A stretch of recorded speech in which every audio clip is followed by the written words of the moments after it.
ওয়ালাইকুম সালাম। কম্পিউটারে যারা আছো তারা থাকো।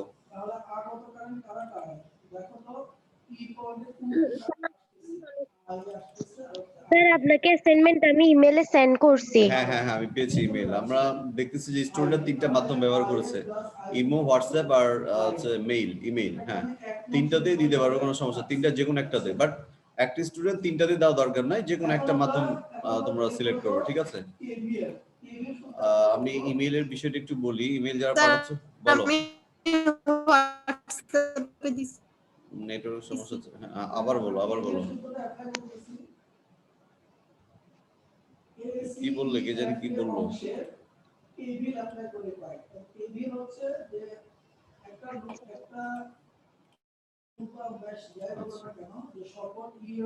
স্যার বলো। আমি ইমোতে করছি যে আপনি সিন করেননি যে। তাই মনে হচ্ছে। আচ্ছা, আমি ফাইনাল, শোনো, প্রত্যেকদিন একটা একটু দিল্লি করে দেখার সুযোগ হয়।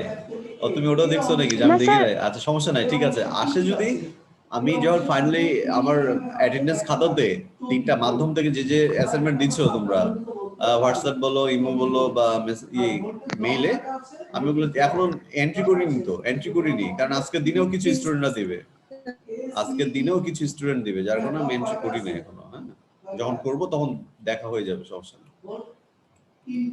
ঠিক আছে, স্যার বলো। স্যার আমি আপনার মানে তিনটা পদ্ধতিতেই দিই নাই, আমি আপনার মেসেঞ্জারে দিছিলাম সরাসরি, কারণ আমি ওইগুলো পারতেছি না তো তাই। আচ্ছা, মেসেঞ্জারে দিচ্ছ? বাবারে, এতগুলো এই জন্য আমার ভয় লাগে। ছোট মানুষ, আমি তোমাদেরকে মেইলে দিতে বলছিলাম। দেখো স্লাইডে দেখা যাচ্ছে আমার ইমেইল। ইমেইলে দিলেই হইতো। তো তোমরা অনেকে বলছো ওই দিন, স্যার ইমেইল দিতে পারি না, এখানে পারি না। এখন দেখো মেসেঞ্জারে এসে এত। পারতেছি না তাই। আচ্ছা ঠিক আছে, তোমার সমস্যা বোঝো নয়। আচ্ছা, এতগুলো মাধ্যমে দিচ্ছ, ঠিক আছে, আমার একটু কষ্ট, আসসালামু আলাইকুম। আমার কষ্ট বেশি। ওয়ালাইকুম আসসালাম। আচ্ছা ঠিক আছে, মেসেঞ্জার তো আমি প্রায় চেক করি, সমস্যা আমি দেখে নিব, ওটা প্রবলেম নাই। মেসেঞ্জার আমি রেগুলার ঢুকি, আর হোয়াটসঅ্যাপ এগুলোতে আমি কম ঢুকি।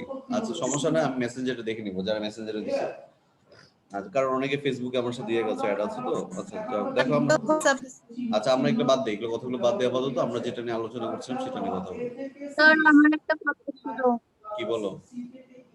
স্যার আজকে তো এআইডিআইটি এর একটা ক্লাস নেওয়ার কথা ছিল। তুমি কি এডিটিং নাকি? জি স্যার। ও আচ্ছা, না না, এডিট যে শুরুতে অ্যাড হয়েছে আমি বলেছি, আবার ওভারল্যাপ হয়ে গেছে আমার। তোমাদের গ্যাপটা ঠিকই ছিল, বাট আমার আবার ওই গ্যাপে ক্লাস 10টা থেকে 11টা 20 কম্পিউটারের সাথে। তো এখনো যারা এই আইডিটি যুক্ত আছো তারা দয়া করে ক্লাস থেকে বের হও। তোমরা শিডিউল যে টাইম মকসুদ স্যারের ক্লাস ছিল ওই টাইমগুলোতেই হবে, ওই টাইমগুলোতে আমি ফাঁকা আছি। আমি খেয়াল করি না যে আজকে ক্লাসটা তো আমার ছিল আর কি। ঠিক আছে, এই আইডিটিরা বের হও, তোমাদের নেক্সট ক্লাস ওই টাইমে নিব। হ্যাঁ ঠিক আছে, ওয়ালাইকুম আসসালাম। স্যার বলো। স্যার কেমন আছেন? আলহামদুলিল্লাহ। কে কম্পিউটারের? কে? নাম কি? কে জি কে স্যার, বলছো? ইসরাত জাহান খুশি। খুশি, ঠিক আছে। ইসরাত জাহান খুশি, হ্যাঁ ভালো আছি। আমি ভালো আছি, আশা করি তোমরাও ভালো আছো। আমাদের কুশল পর্ব জি শেষ, স্যার, আমরা আপনার সরাসরি আমার ক্লাসে যাচ্ছি, ঠিক আছি। আছে? ঠিক আছে।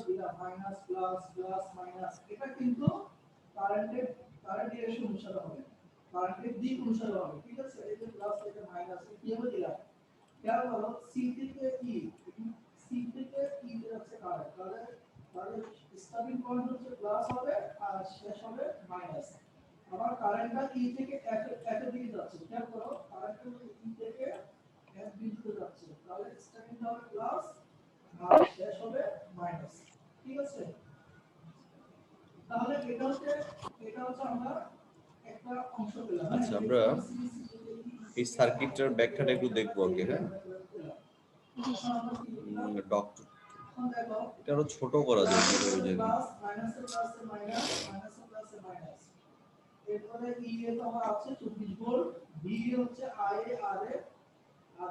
আরেকটু নিচে নামবে না? এটা কি আজব।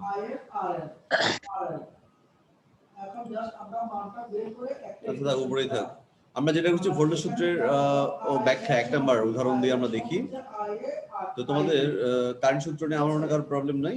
কারশফের ভোল্টেজ সূত্র নিয়ে একটু কথা বলি, যেহেতু গতদিন বলেছি আমি সূত্রের ব্যাপারগুলো, যে একটা লুপ কি মেশ যেটাকে বলা হয় সেগুলো কি আমি বলেছিলাম। যেমন এই সার্কিটটাতে 3টা লুপ আছে। হ্যাঁ, একটা বদ্ধ লুপ আর কি, 2টা, আর সমগ্রটা মিলে একটা ইন্টারলুপ। পুরাটা একটা তিনটা। এই লুপগুলোর নাম দিতে হয় A B C D F G. চাইলে ছোট হাতের এ বি সি ডি ব্যবহার করতে পারো অথবা বড় হাতের এ বি সি ডি ব্যবহার করতে পারো। চাইলে ক খ গ ঘ ব্যবহার করা যায়, তবে যেহেতু ইংলিশে সবগুলো লেখা তো বাংলা এখানে মিক্সড না করাটাই ভালো। আচ্ছা, চিহ্নিত করার জন্য যে লেটারগুলো ব্যবহার করা লাগে আর কি। তো এই লুপটা, প্রথম লুপে যদি আমি দেখি, এখানে লুপে দেখবো আমি প্রথমে যে কোনো ইএমএফ আছে কিনা, মানে কোনো ভোল্টেজ সোর্স বা কারেন্ট সোর্স এগুলো আছে কিনা। দেখো এখানে একটা ভোল্টেজ সোর্স আছে যে প্রয়োজনীয় বিদ্যুৎ সরবরাহ করছে E1, তাহলে এই যে ইএমএফ এর জায়গায় E1 বসবে। আর সামেশন অফ আইআর মানে বোঝানো হচ্ছে যে যতগুলো রেজিস্টার আছে তাতে যে ভোল্টেজ ড্রপটা, একটা রেজিস্টারের ভোল্টেজ ড্রপ কত হয়, ওই রেজিস্টারের মান আর ওর ভিতর দিয়ে কত কারেন্ট যাচ্ছে। যেমন এই রেজিস্টারের মান হচ্ছে R1 আর এর ভিতর দিয়ে কারেন্ট যাচ্ছে I1, তাহলে এটার বিভব পতন কত হবে, ভোল্টেজ ড্রপ বলো। এটা ভোল্টেজ ড্রপ I1 আর রাইট। আর আবার আমি যেহেতু এই শাখা দিয়ে কারেন্ট প্রবাহিত হচ্ছে I3 সেটা দেখাইছি আমি, তো এটার ভোল্টেজ ড্রপ কত হবে, I3 R3। হ্যাঁ I3 R3। আচ্ছা, এই এখানে কোনো কিছু আছে এই জায়গায়, এই তারের এই জায়গায় নাই, তাহলে এটা বাদ হিসাবে। নেই তো। আবার এখানে কি আছে, E1। E1 তাহলে একটা লুপ আমরা ঘুরে ঘুরে দেখবো যে কি আছে কি নাই, এগুলো জাস্ট যোগ করবো বীজগণিতিক ভাবে প্রপার চিহ্ন ব্যবহার করে, যথাযথ চিহ্ন বলতে যোগ অথবা বিয়োগ চিহ্ন। তো যোগ চিহ্ন বিয়োগ চিহ্ন এটাই স্টুডেন্টরা ভুল করে, তাছাড়া সবাই এগুলো বের করতে পারে, ভোল্টেজ ড্রপগুলো বের করতে পারে, বাট প্লাস মাইনাসে ভুল করে, যার কারণে আলটিমেটলি সব শেষে অঙ্কটা ভুল হয়ে যায়। হ্যাঁ, আমরা একটু প্রথম লুপটাই দেখি। এই যে দেখো বাম পাশে লেখা আছে এ বি এফ জি এ, কোনটা বলা হচ্ছে, দেখো আমার কার্সরের দিক তাকাও, point A B F G এ, মানে বাম সাইডের লুপটা, এই লুপটা প্রথম লুপ, বাম সাইডের লুপটা। আমরা যদি একটা জিনিস খেয়াল করবো, লুপের সবসময় নাম দিতে হয় যে পয়েন্ট থেকে তুমি বলছো সেই পয়েন্টে আবার ফিরে আসতে হবে। যেন আমি এ থেকে লুপটা হিসাব করছি এ, তাহলে আমি বলবো এ বি এফ জি। জিতে এসে যদি থেমে যাও তাহলে কিন্তু লুপ কমপ্লিট হয় নাই। কেন জানো, তুমি এই শাখাটা বলনি, এই শাখাটা বলো নাই, যার কারণে জি থেকে আবার এতে ফিরে আসতে হবে, তাহলে সমগ্র বদ্ধ লুপটা ডিফাইন করা হলো। ঠিক আছে, এখন যদি কেউ বলে স্যার আমি এ থেকে শুরু করব না, আমি বি থেকে শুরু করতে চাই, আমি এই বদ্ধ লুপটা বি থেকে শুরু করতে চাই, নো প্রবলেম, শুরু করতে পারো। তখন বলতে হবে B F G A B, কথা বুঝছো? তাহলে একটা স্টুডেন্ট যে কোনো পয়েন্ট থেকে শুরু করতে পারে। যারা একটু আলাদা থাকতে চায়, তাদের অ্যান্সার স্ক্রিপ্ট বা উত্তরপত্র একটু আলাদা ভাবে লিখতে চায়, তারা কিন্তু এই ব্যতিক্রম কাজগুলো করবে। মানে সে বুঝাবে তার খাতাতে যে আমি কারো দেখে বা কপি করে লিখি নাই। কারণ একটা ক্লাসে যদি 40 জন স্টুডেন্ট থাকে, সবাই যদি একই রকম লুপটা লিখে, তাহলে তো একটা সন্দেহ থেকেই যায় যে কি ব্যাপার, একই রকম সব ইকুয়েশন হলো কেন। একটা স্টুডেন্ট হঠাৎ দেখা যাচ্ছে যে সে লুপটা লিখেছে এফ থেকে, F G A B F. এই জন্য একটু ব্যতিক্রম হওয়ার চেষ্টা করবা, তোমার অ্যান্সার স্ক্রিপ্ট, তোর উত্তরপত্র লিখনীগুলো যেন একটু ব্যতিক্রম হয়, তাহলে টিচারের একটা পজিটিভ তোমার ব্যাপারে একটা ধারণা সৃষ্টি হয় যে না, এই যথেষ্ট স্বতন্ত্র স্টুডেন্ট। তবে বেশি ব্যতিক্রম করতে যাওয়ার ভুল করা যাবে না, এটা একটু খেয়াল করো। আচ্ছা, আমরা তাহলে প্রথম লুপটা দেখো এ বি এফ জি এ। এ থেকে বিটাকে বলে, এই দুই পয়েন্টের ভিতরে কি আছে দেখি, এ থেকে বি, মানে এ পয়েন্ট থেকে বি পয়েন্টে, তাই না? এ বি, এখানে ভোল্টেজ ড্রপ কিসের, আইআর না ইএমএফ বলো, আইআর না ইএমএফ এখানে এ বি তে? আইআর, আইআর ড্রপ, ইএমএফ আয়ার। এখানে তো আর ব্যাটারি নেই, তাই না? আচ্ছা, আইআর, তাহলে এটার ভোল্টেজ ড্রপ কি হবে, I1 R1। সামনে প্লাস হবে না মাইনাস হবে আমরা পরে বলি, তোমরা বাম পাশের ইকুয়েশনগুলো দেখো না, আগে আমি যা বলি সেটা দেখো। এ বি তে হলো I1 R1। এবার আমরা বি থেকে এফ এ আসবো, বি থেকে এফ, বি থেকে এফ এ কি আছে, ওটাও I1 আইআর ড্রপ, তাহলে এটা কি হবে, I3 I3 রাইট। আচ্ছা, এবার হ্যাঁ, তাহলে বিএফ টা গেল, এবার বিএফ গেল, এরপরে এফজি। আচ্ছা, এখানে মজার ব্যাপার, বিএফ এ আছে জিএফ এ আছে, তোমরা মানে শর্টকাটে বলো না যে বয়ফ্রেন্ড গার্লফ্রেন্ড, এখানে বিএফ ও আছে জিএফ ও আছে। আচ্ছা, ঠিক আছে, এবার আমরা এফ থেকে জি তে যাচ্ছি, এফ থেকে জি, এখানে কিছুই নাই, যার কারণে এটা নিয়ে আমাদের কোনো হেডেক নাই। ওকে, এবার জি থেকে এ তে আসবো, কারণ আমাদের লুপ কমপ্লিট করতে হবে। জি থেকে এ তে আসলে দেখি এখানে আইআর নাই, বাট ইএমএফ আছে, ইএমএফ, সেই ইএমএফ টা কি নাম দিয়েছি, E1। তাহলে এবার বাম পাশে ইকুয়েশনে দেখো তো, রাইট, এবার বাম পাশে দেখো যে আমরা এটাই বলেছি কিনা, I1 R1, এই যে এই জায়গায় I3R3 এই জায়গায় Yes. এবং E1। এখন মজার ব্যাপার হচ্ছে যে এই যে প্লাস মাইনাসের ব্যাপার, এটা খুবই গুরুত্বপূর্ণ। প্লাস মাইনাসের এই মেথডটা এটা দুই ভাবেই করা যায়। তোমাদের বই যেভাবে আছে আমি সেভাবেই বলি। তুমি ইন্টারনেটে বা এগুলোতে সার্চ করে দেখতে পারবা যে কারশফের ভোল্টেজ সূত্রে যে রিলেটেড অঙ্কগুলো আছে সেটা আরেকভাবে বলা। তো আমার মনে হয় বইয়ের মতো করেই বুঝাই নাকি না অন্যভাবে বুঝাবো? বইয়ের মতো করে বুঝাবো এই কারণে কারণ তোমাদের তো রেফারেন্স বইটা আছে। এখন দেখা যাচ্ছে আমি হ্যাঁ বুঝাই, কারণ আমি যদি এখানে আমার মতো করে বুঝাই বা ইন্টারনেটে যেভাবে থাকে বা আমাদের রেফারেন্স ইংলিশ বইগুলোতে যেভাবে আছে ওভাবে যদি বলি, তাহলে ওটা শিখে যদি আবার বইটা শিখো তাহলে তোমার ভিতরে একটা গোলমাল অবস্থা সৃষ্টি হয়ে যাবে, তাই না? আমি বলেছি দুটা মেথডই কার্যকরী। তোমাদের বই যেটা আছে সেভাবে আমি একটু আগাচ্ছি এবং সেভাবে এখানে লিখেছি আর কি। না সেভাবে লিখি নাই মনে হয়, এটা আমরা ইন্টারনেট ওয়াইজ লিখছি। দেখি তোমাদের বই কিভাবে দেওয়া আছে, একটু বইটা দেখে নিয়ে দাঁড়াও, তাহলে একটু আইডিয়া পাবো। দুই ভাবে হয়, কিভাবে দুই ভাবে হয় সেটা আমি তোমাদের ব্যাখ্যা দিচ্ছি, এটা ভয় পাওয়ার কিছু নয়। যার যেটা ভালো লাগে, আসলে তোমাদের বইয়ের মতো করে স্লাইডটা তৈরি করলে ভালো হতো।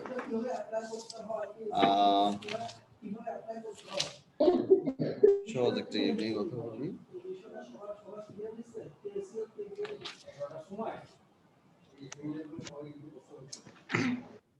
ও আচ্ছা হ্যাঁ হ্যাঁ 11টায় ঠিক আছে। হ্যাঁ ঠিক আছে, দেখো তোমাদের বই যাদের আছে একটু কষ্ট করে চতুর্থ অধ্যায় বের করো তো বাবা। চতুর্থ অধ্যায় 4.4 আর্টিকেল নাম্বার 4.4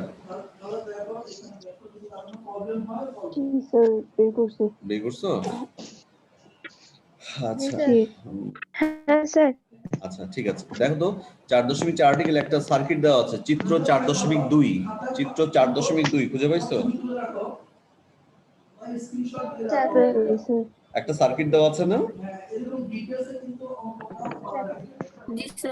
হ্যাঁ স্যার। আচ্ছা থাক, এটা আপাতত থাক, আমরা আগে আমাদের স্লাইডের কথাটা বলি, তারপর তোমাদের বইয়ের সাথে একটু ম্যাচ করাবো। আমার সরি আসলে ভুলই হয়ে গেছে, তোমাদের বইয়ের মতো করে এটা একটু করলে ভালো হতো, মুশকিল হয়ে গেল তো। আচ্ছা তারপর দেখো বুঝবে এখানে তুমি লুপে যে দিকে যাবে ভালো করে শোনো। লুপ আমরা যাচ্ছি কিভাবে, এ থেকে বি তে, বি থেকে এফ এ, এফ থেকে জি তে, জি থেকে ঘড়ির কাঁটা কিভাবে ঘুরে সারা বিশ্বে তুমি দেখবে যে ঘড়ির কাঁটা কিন্তু একই দিকে ঘুরে। কোনো দেশে দেখতে পাবা না ঘড়ির কাঁটা ঘুরছে 12টা থেকে 11টার দিকে যাচ্ছে, যাবে 10টা, তারপর 9টা, 8টা, 7টা, 6টা এভাবে ঘুরে না, 12টা থেকে 1টা, 1টা থেকে 2টা, 2টা থেকে 3টা এভাবে ঘুরে না। না স্যার, সারা বিশ্বের সকল ঘড়ি হ্যাঁ, একই স্যার। ঢুকে ঘুরে। হ্যাঁ 12টা থেকে 1টা। রাইট, সারা বিশ্বের সকল দেশে ঘড়ি একই দিকে ঘুরে। এটা হচ্ছে একটা নয়েজ হচ্ছে খুব, এটা হচ্ছে একটা স্বতঃসিদ্ধ ব্যাপার, ইউনিভার্সাল ট্রুথ, যে ঘড়ির কাঁটা একই দিকে ঘোরে।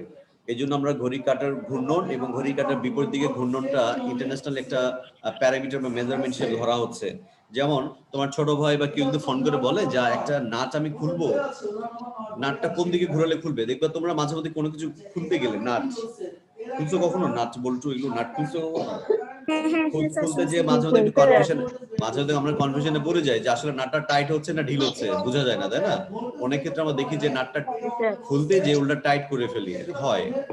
তো তোমাদের একটা সুন্দর বলে দিই যে সবসময় যাবতীয় ম্যাক্সিমাম ক্ষেত্রে প্রায় 99% নাটগুলোই খোলে ঘড়ির কাঁটার বিপরীত দিকে।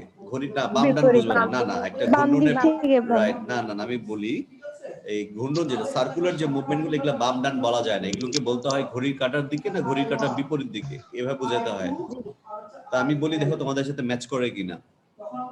সব ধরনের নাটগুলো খোলে ঘড়ির কাঁটার বিপরীত দিকে ঘুরালে, ঘড়ির কাঁটার বিপরীত দিকে, এইবার চিন্তা করে দেখো যে ঠিক আছে কিনা কথা।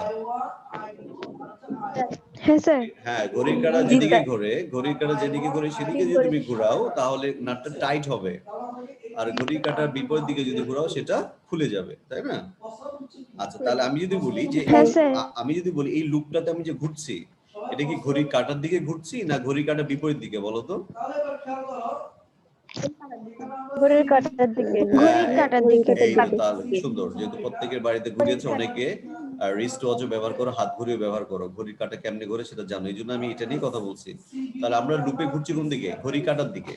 আচ্ছা এ থেকে বি দিকে। এবার আসো তুমি যেদিকে ঘুরবে অর্থাৎ তোমার লুপের মুভমেন্টটা যেদিকে হবে, কারেন্ট প্রবাহ যদি সেদিকে হয়, ভালো করে শোনো এটাই সূত্র, তুমি লুপের যেদিকে মুভ করবে, লুপে যে আমরা এইভাবে মুভ করছি এবং কারেন্ট প্রবাহ যদি সেদিকে হয়, তোমার লুপের মুভমেন্ট যেদিকে কারেন্ট প্রবাহ যদি সেদিকে হয়, তাহলে আইআর ড্রপের আগে প্লাস হবে প্লাস আইআর যে ভোল্টেজ ড্রপগুলো লিখছে যেমন এখানে একটা আইআর ড্রপ আছে এখানে একটা আইআর ড্রপ তার আগে কি হবে প্লাস হবে প্লাস আচ্ছা এটা নিয়ে কি কারো কনফিউশন আছে নাহলে আমি আবারও বলি হ্যাঁ আমরা স্যার যে- একটু করে বলেন হ্যাঁ আমরা যে লুপটা লিখেছি এ বি এফ জি এইভাবে লেখা অর্থ কি জানো তুমি এ থেকে বি দিকে যাবা বি থেকে এফ এ যাবা এফ থেকে জি তে যাবা জি থেকে এ এভাবে ঘুরবে এই মুভমেন্টটা দেখানো হয়েছে এ বি এফ জি এ তোমরা কি আমার এই ল্যাপটপের এই যে কার্সরটা দেখতে পাচ্ছ পয়েন্টারটা দেখতে পাচ্ছ তো নাকি হ্যাঁ স্যার দেখতে হ্যাঁ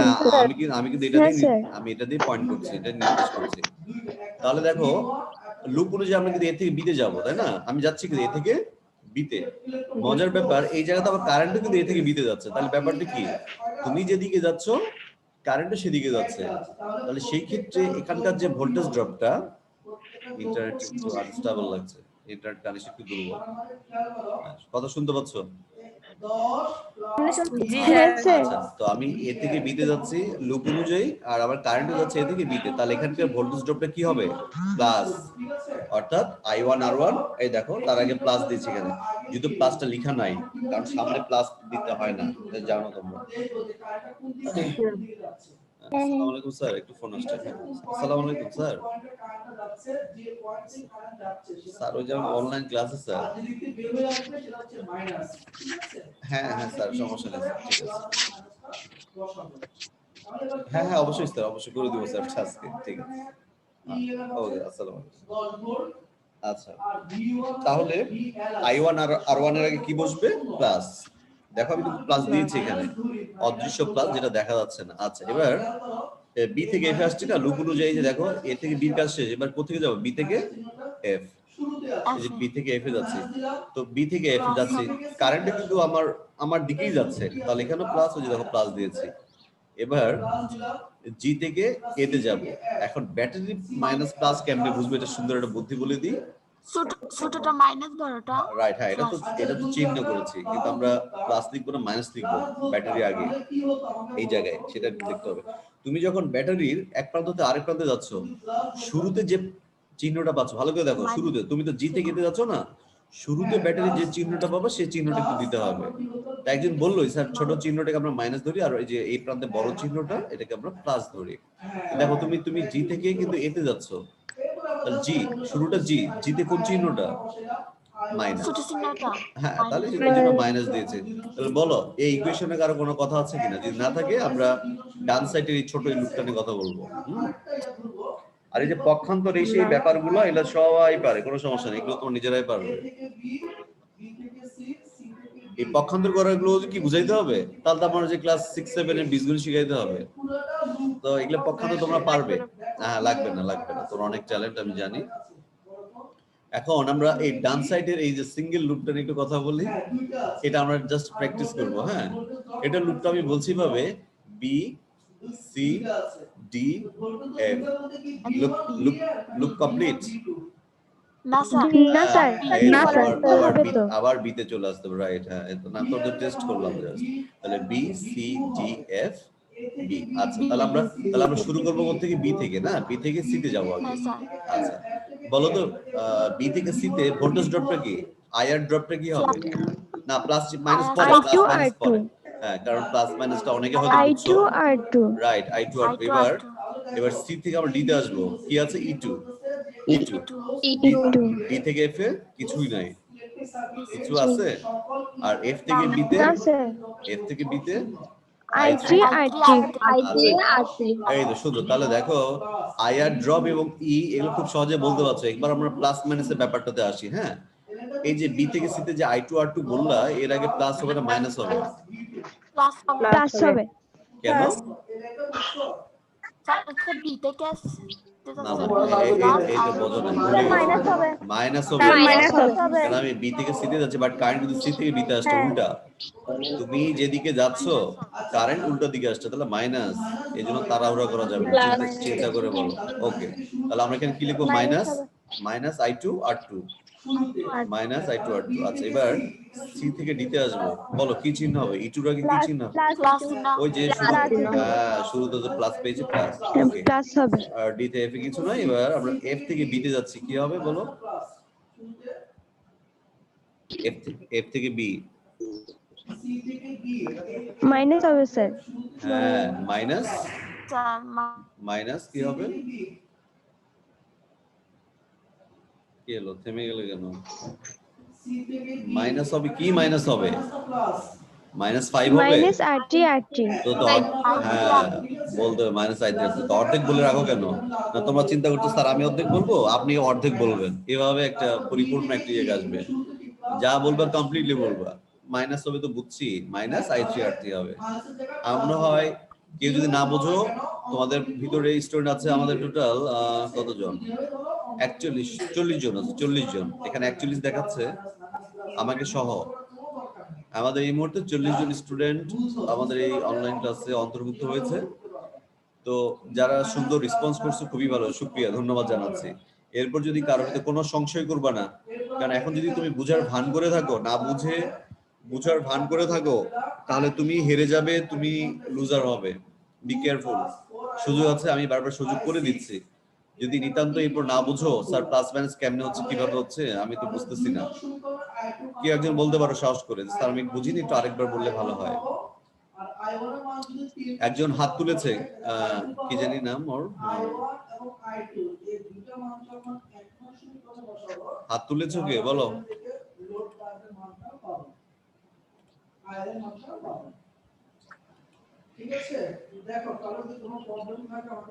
আচ্ছা সবাই বুঝছে, আমি ধরে নিচ্ছি সবাই বুঝছো। কারণ আরো একটা কোশ্চেন ছিল বলো।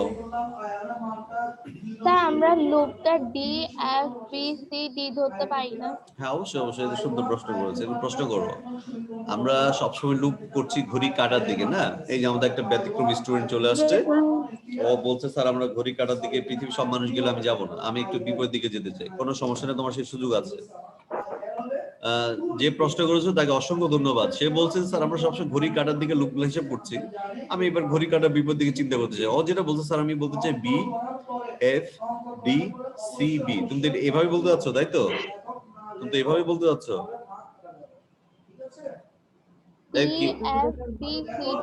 হ্যাঁ B F D C B, এই তো না স্যার, ডি ফার্স্টে ডি এফ বি সি আবার ডি। ও আর ডি থেকে কি স্যার?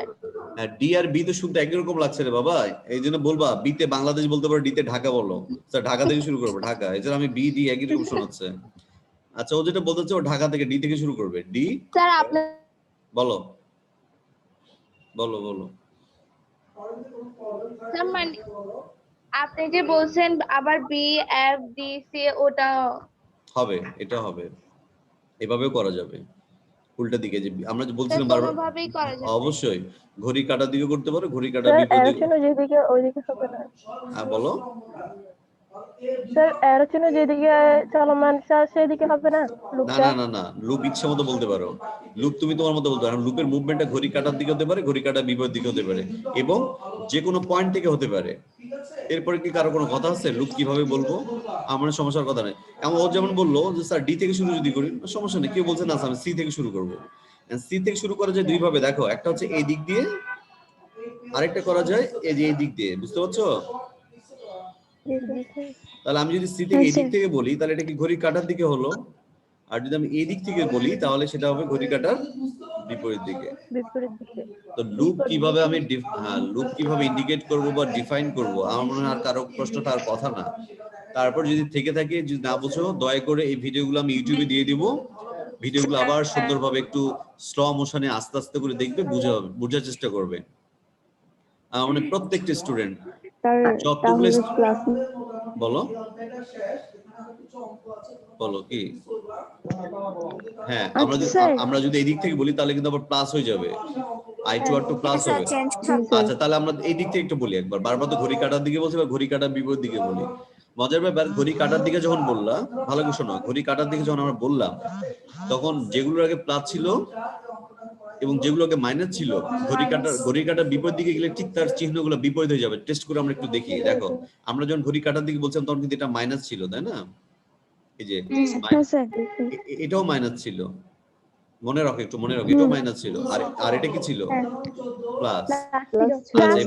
ওকে ওকে, এবার আমরা ঘড়ি কাটার বিপরীত দিক থেকে যাই। এই যে বি থেকে শুরু করছিলাম তো, এবার বিপরীত দিকে এদিকে যাবো আমরা, তাহলে এদিক থেকে গেলে কি হবে বলো তো, প্লাস i3r3 হবে না, প্লাস হ্যাঁ হ্যাঁ স্যার আবার এখান থেকে যদি এদিকে যাই তাহলে এটা কি হবে, মাইনাস, মাইনাস মাইনাস আবার যদি এদিকে যাই প্লাস তাহলে বলো তো, হ্যাঁ তাহলে বলো তো যে আগের ইকুয়েশনটা পুরো উল্টে গেছে না, উল্টা হয়ে গেছে না? হ্যাঁ স্যার তাহলে তোমার কাছে মনে হতে পারে স্যার, তাহলে তোমার কাছে মনে হতে পারে স্যার রেজাল্ট তাহলে তো ভুল আসবে মনে হয়, কারণ সবকিছু তো উল্টা হয়ে গেল। না, ভুল আসবে না, তোমাদের আমি একটু টেস্ট করে দেখাই। তোমাদের কাছে মনে হতে পারে স্যার চিহ্নই উল্টা হয়ে গেল, তাহলে কি রেজাল্টও তো ভুল আসার কথা, আসবে না ভুল। হ্যাঁ, একটু দেখা দিই তোমাকে।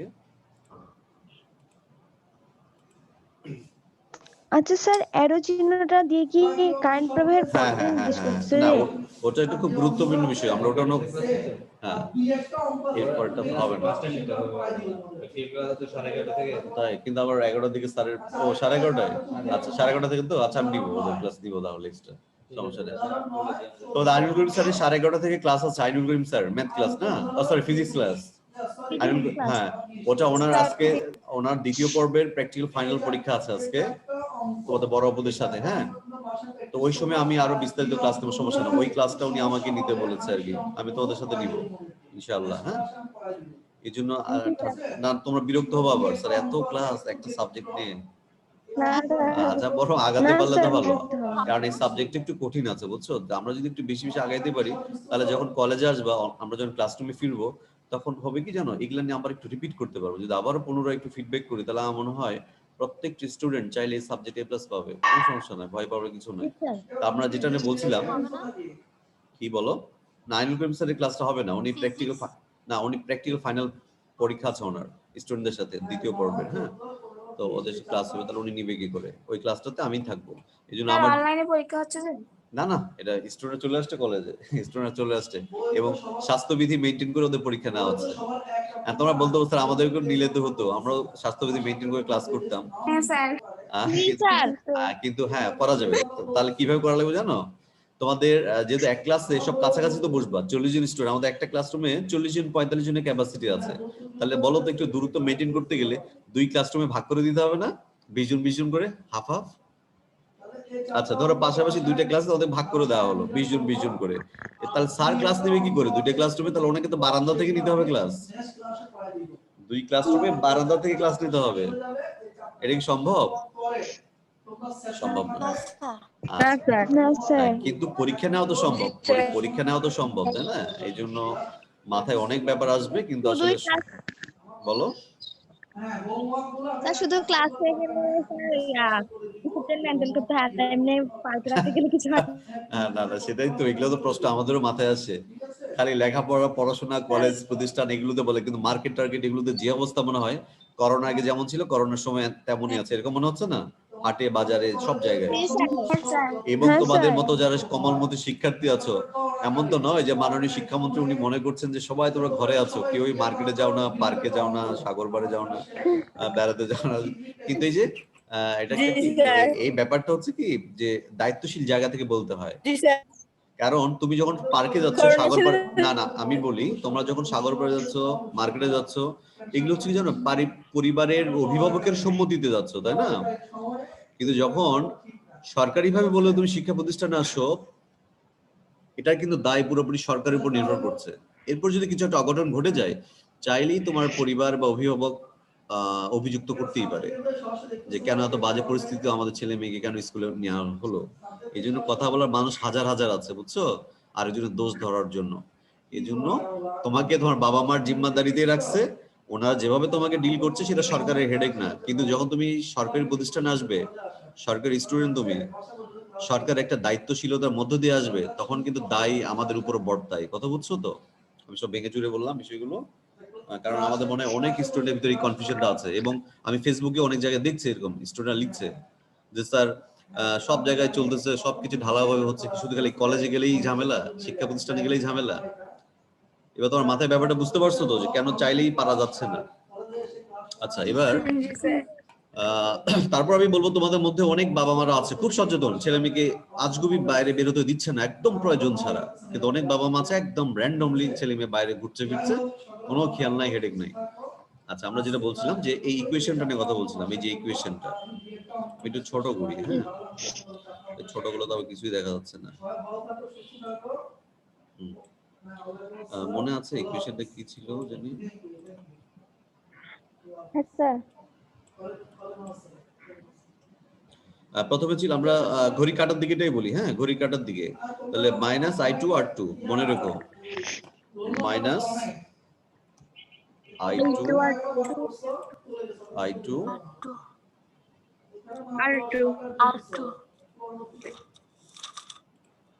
-i2 r2, তাই না?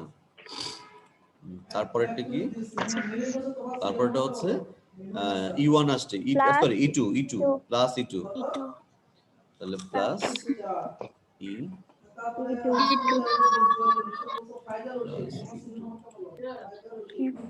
তারপরে কি আসবে আমরা একটু দেখে নিই। না না দাঁড়াও, এবার আসছে হ্যাঁ -i3 r3 মাইনাস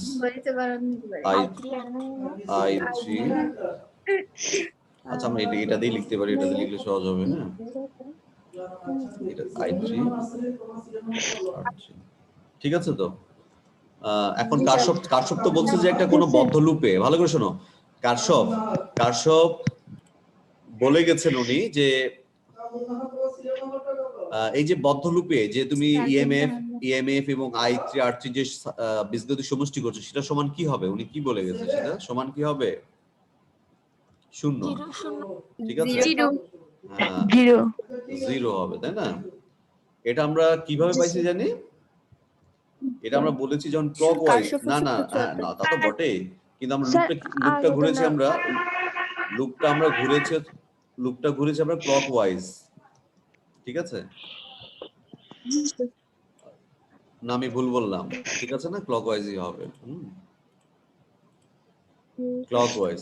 আচ্ছা এবার আমরা অ্যান্টি ক্লকওয়াইজ নিয়ে একটা কথা বলছি, কিভাবে বানানটা ভুলে যাচ্ছে। এবার আমরা অ্যান্টি ক্লকওয়াইজ নিয়ে একটা কথা বলি। অ্যান্টি ক্লকওয়াইজ কোনটা বলছিলাম আমরা? যে এইভাবে আমরা আসছিলাম এই দিক থেকে, তাই না? এইদিকে ঘড়ি কাটার বিপরীতে আমরা তখন ঘুরেছি ঘড়ি কাটার দিকে, এবার ঘড়ি কাটার বিপরীত দিকে। বলো বি থেকে এফে আসবো, তাহলে কি হবে? i3 r3 প্লাস না মাইনাস? প্লাস তাহলে i3 r3, তাই না? প্লাস আগে দিলাম না, নাকি দিবি? তাও দিই, বুঝতে সহজ হবে। প্লাস, ওকে। এবার তারপরে কি হবে দেখো তো এবার? -e2 না না এই যে এটা বলো তো, এটা কি হবে? এই যে ডি থেকে সি -e2 হ্যাঁ, কারণ শুরুতে মাইনাস পেয়ে গেছি যে -e2, ঠিক আছে? আমরা -e2 দিই, এই যে এটা হচ্ছে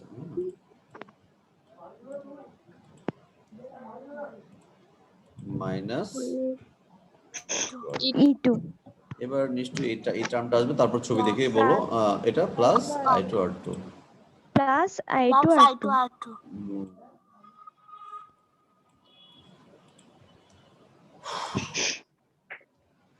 এটাই তো। তারপর সমান সমান কি লিখবো? তারপর সমান সমান কি দিব? 0, কারণ বদ্ধ লুপে 0 হয়। আর এটা কি হবে? অ্যান্টি ক্লকওয়াইজ, তাই না? ঘড়ি কাটার বিপরীত দিকে। ক্লকওয়াইজ মানে ঘড়ি কাটার দিকে, আর এটা হচ্ছে ঘড়ি কাটার বিপরীত দিকে। এবার মজাটা দেখো যে ইকুয়েশন দুটো কি একে নিতান্তই কি চেঞ্জ হয়ে গেছে, একদমই নতুন কিছু হয়ে গেছে এরকম মনে হচ্ছে? ব্ল্যাক কালার আর রেড কালার ইকুয়েশনটা দেখো, দুটো ইকুয়েশন কি আলাদা? কখনোই নয়, কখনোই নয়। কারণ আমি যদি একদম বাচ্চাদের মতো করে বলি, ব্যাখ্যা দেই, তাহলে সুন্দর বুঝতে পারবে। আমাদের মনে হয় আর 3 মিনিট 4 মিনিটের মতো ক্লাস আছে, আবার নতুন আবার অ্যাড হবো। ব্যাখ্যাটা কি আসবে স্যার? হ্যাঁ আচ্ছা, আবার 11টার দিকে আমাদের একটা ভাইস প্রিন্সিপাল স্যার, আমাদের ভাইস প্রিন্সিপাল স্যার আছেন কলেজে, উনি ট্রান্সফার হয়ে এবং প্রমোশন হয়ে, বলা যায় প্রমোশনই হওয়া, উনি প্রিন্সিপাল ইনচার্জ, প্রিন্সিপালের দায়িত্ব নিয়ে ফেনী কম্পিউটার ইনস্টিটিউটে স্যার যাচ্ছেন। তো স্যার 11টার দিকে আমাদের একটু চা চক্রের দাওয়াত আর কি। হ্যাঁ আমরা একটা ইয়েকে যাচ্ছি 11টায়, যার কারণে আমাদের সুযোগ আছে। আমাদের ক্লাস কিন্তু শেষ 11:20 মেবি, নাকি? আচ্ছা ঠিক, আমরা 11:30টায় আচ্ছা 11টার দিকে আমি ক্লাস শেষ করে দিব। হ্যাঁ, এবং 11:30টার দিকে আবার নতুন করে আইনুল করিম স্যারের ক্লাসে আমি যুক্ত হব। তবে না না ফিজিক্স না, ম্যাথ, এই সাবজেক্টই হবে, ফান্ডামেন্টালি হবে, ইলেকট্রিক্যাল ফান্ডামেন্টালি ক্লাস হবে ফিজিক্সের টাইমে। তখন তোমরা আমার এই জুম আইডিয়ার পাসপোর্ট দিয়ে ঢুকবা, এটা দিয়ে, কারণ আমার জুম থেকে ক্লাস হবে। হ্যাঁ 11:30টায়, বুঝতে পারছো? ঠিক আছে হ্যাঁ স্যার। আচ্ছা তো এখন ঠিক আছে আমি যেটা বলছি সেটা শোনো আগে। তো এখন আমি খুব ভালোভাবে মানে সরলভাবে একটা ব্যাখ্যা দিয়ে ভালো করে বলছো। এই ইকুয়েশনটা আসলে এটা কেন জানো? তুমি যদি এই পুরো এই টার্মটাকে ভালো করে দেখো, তুমি যদি ডান সাইডে নিয়ে যাও, ভালো করে শোনো, এই পুরো এই জিনিসগুলোকে ডান সাইডে নিয়ে জিরোকে যদি বাম সাইডে নিয়ে আসো, তাহলে দেখো তো এই ইকুয়েশনটা হয় না? হ্যাঁ স্যার। তাহলে তো এই ইকুয়েশনটা আসলে এই ইকুয়েশন। এই জন্য আমি তোমাদের কিন্তু ক্লাস শুরুর দিকেই বলছিলাম আমি যে কারশফের ভোল্টেজ সূত্র যখন তুমি এই ইকুয়েশনটা ইয়ে করবা, মানে এস্টাবলিশ করবা, তৈরি করবে এই ইকুয়েশনটা, হ্যাঁ, তখন একটা স্টুডেন্ট সে দুই ভাবেই করতে পারে, ঘড়ি কাটার দিকে যেতে পারে, ঘড়ি কাটার বিপরীত দিকে যেতে পারে। এবং আমি এই কথাটাও বলছিলাম যে প্লাস মাইনাসের চিহ্নের ব্যাপারে বলছিলাম যে আসলে কি হবে তোমাদের বই অনুযায়ী যদি হয় তাহলে একটু ব্যতিক্রম হবে। এখন বইয়ের কথা বলি, এতক্ষণ আমরা স্লাইড অনুযায়ী বলছিলাম যে কারেন্ট যেদিকে যাচ্ছে তুমি যদি সেদিকে যাও প্লাস হবে, ঠিক আছে তো? আবারও বলছি, কারেন্ট যেদিকে যায় তুমি যদি সেদিকে যাও প্লাস হবে, আর বিপরীত দিকে গেলে মাইনাস। তোমাদের কাছে কি মনে হচ্ছে যে এই কথাটাই বেশি সহজ মনে হচ্ছে না? এই ব্যাপারটা তো সহজ। কারণ তোমার কাছে মনে হতে পারে যে তুমি যেদিকে যাচ্ছ তোমার আরেকটা বন্ধু, তুমি যেদিকে যাও, তোমার মতামত যেদিকে, তোমার চিন্তা ভাবনা যেদিকে, তোমার বন্ধুর তার উল্টা দিকে হয়, তাহলে তাকে কি তুমি পছন্দ করবা? তাকে তুমি সাথে রাখবে? তুমি যেদিকে যাও, আমরা অনেক ক্ষেত্রে বলি না যে যে আমি ডানে গেলে সে বামে যায়, আমি পশ্চিম দিকে গেলে সে পূর্ব দিকে যায়। এরা কারা যায় জানো? এরা শত্রু যারা, তারা। তো শত্রু যারা, খারাপ কিছু যারা, তাদের কিন্তু আমরা নেগেটিভলি ভাবি, তাই না? এই জন্য আমাদের এই ব্যাখ্যা অনুযায়ী কিন্তু আসলে কথাটা সুন্দর ইয়ে কাছে, সেটা হচ্ছে কি যে কারেন্ট যেদিকে যাবে তুমি যদি সেদিকে যাও প্লাস, বি পজিটিভ। আর কারেন্ট যেদিকে যায় তুমি যদি তার উল্টা দিকে যাও, হ্যাঁ, কারেন্ট যেদিকে যায় তুমি যদি উল্টা দিকে যাও সেটা হবে মাইনাস। তো এখন বইয়ে কিন্তু আবার তার উল্টা, বইয়ে যেভাবে আছে সেটা উল্টা। এখন আমরা বইয়ের কথাতে এখন যাই, কিন্তু দুটো একই বিষয়। হ্যাঁ, যেমন কারেন্ট যেদিকে যায় তুমি যদি সেদিকে যাও মাইনাস হবে, কি অদ্ভুত ব্যাপার। আর কারেন্ট যেদিকে যায় তুমি যদি তার উল্টা দিকে যাও প্লাস হবে। এটা হচ্ছে আইআর এর ব্যাপার। এবার ব্যাটারির আবার কি হবে দেখো, ব্যাটারি তুমি শেষে গিয়ে যে চিহ্নটা পাচ্ছ, যেমন দেখো আমি জি থেকে যদি এতে যাই, শেষে যে চিহ্নটা পাচ্ছি সেই চিহ্ন দিতে হবে। তাহলে তোমার কাছে মনে হচ্ছে না যে আমি যা বললাম তার ওটাই একটু উল্টা ভাবে বলছে, যেমনটা আমাদের ক্লকওয়াইজ অ্যান্টি ক্লকওয়াইজ এর ব্যাপারটা যেটা মনে হচ্ছিল যেটা, তাই না? তুমি চাইলে এখন বইটা বের করে দেখো যে আমার 69 পৃষ্ঠা, যদিও তোমাদের চতুর্থ অধ্যায় 4.2। 65 পৃষ্ঠা। আচ্ছা, আমাদের ক্লাস এখন স্যার শেষ হবে। 65 পৃষ্ঠা। হ্যাঁ,